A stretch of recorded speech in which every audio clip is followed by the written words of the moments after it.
And this week's game of the week is The Alters, a brand new third-person sci-fi adventure game from 11-Bit Studios. And doing prep work for this show, I was like, what can we say about this game that will hone in what this game is? Because it is so unique.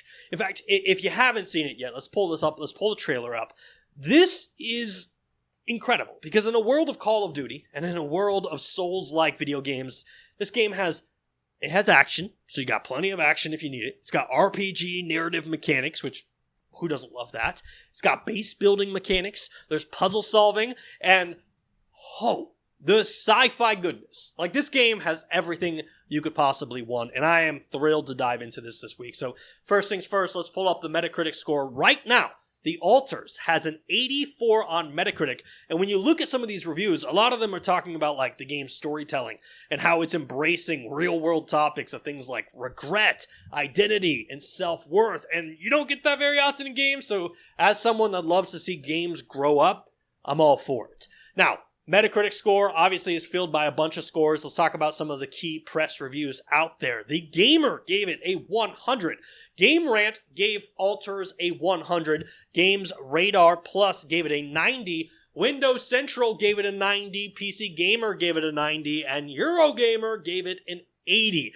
And look, obviously that is their reviews. I just want to talk about what I think makes this game super special. The first thing has to be the title, right? The Alters. That in itself has to do so much with this game, and it's just such a trippy concept. So in the game, you play as Jean Dolsky, and he's like the last survivor on this alien planet, and by yourself, you can't survive. So you're starting to use like this cloning technology to create other versions of yourself, and those are called alters. But what makes this super trippy is each alter is basically designed off a different life decision. Jean could have been like, I want to be an engineer, and then that one becomes an engineer.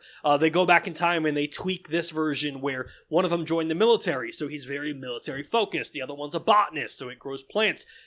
Every choice that he makes now lives and breathes in that individual's, but it's altered by like, hey, this one decision in your life turns you into this individual, which is such a trippy concept. Each alter also has their own unique skill sets, which allow you to like delegate things like crafting, researching, cooking, or even like base maintenance, but they're not mindless clones. These are literally versions of you that have their own personalities, their own memories, their own opinions, and along with their own versions of guilt. And again, I'm not popping edibles, but when this game does go and it's installed into my console, Greg Abbott, look away, I might be popping 1 or 2 edibles while I'm playing this game, because that sounds like a trip. Now, moving on from the alters, we got to talk about the gameplay loop, because this is a blend of survival, time management, base building, and obviously narrative interaction. The core concept of this game is you have a mobile base that is constantly moving around the planet to avoid the deadly sunlight. And inside your base, you've got rooms that are like you got to use to manage resources. Other things are like keeping your alters busy with tasks and productivity, and it's keeping you healthy. And some of those tasks inside of the base are things like building and upgrading, right? You'll go in there and you got to upgrade your base. You got to update like different rooms. You also have to assign jobs to your different alters based on their skills to help you maintain the base. Crafting items so you can survive. You engage in dialogue with the other survivors, building upon the story, building relationships, making sure that your alters trust you and they're not worried that you're going to betray them. And then there's random events that happen around the map and around the game that give you like choices that will impact your entire operation and your entire game.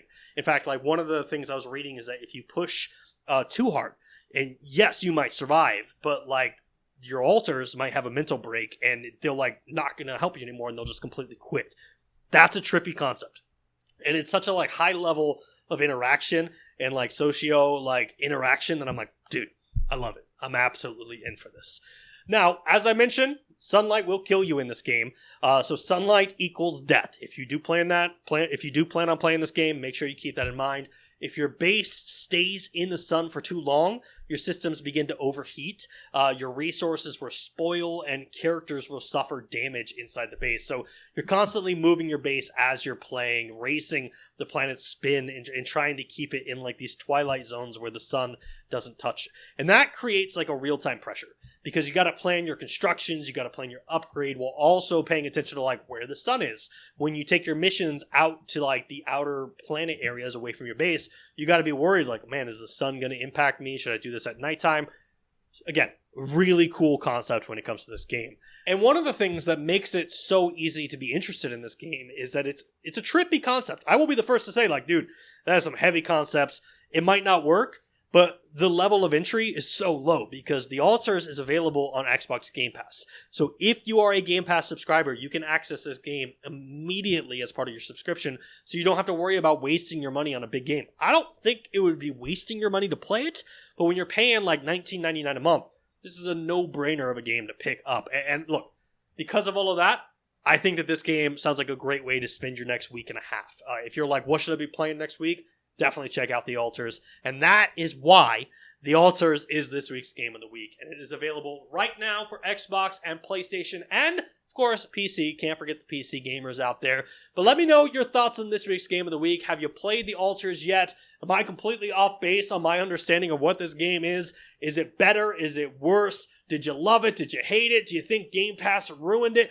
Let me know in the comment section down below. As always, I love to hear your feedback on these stories.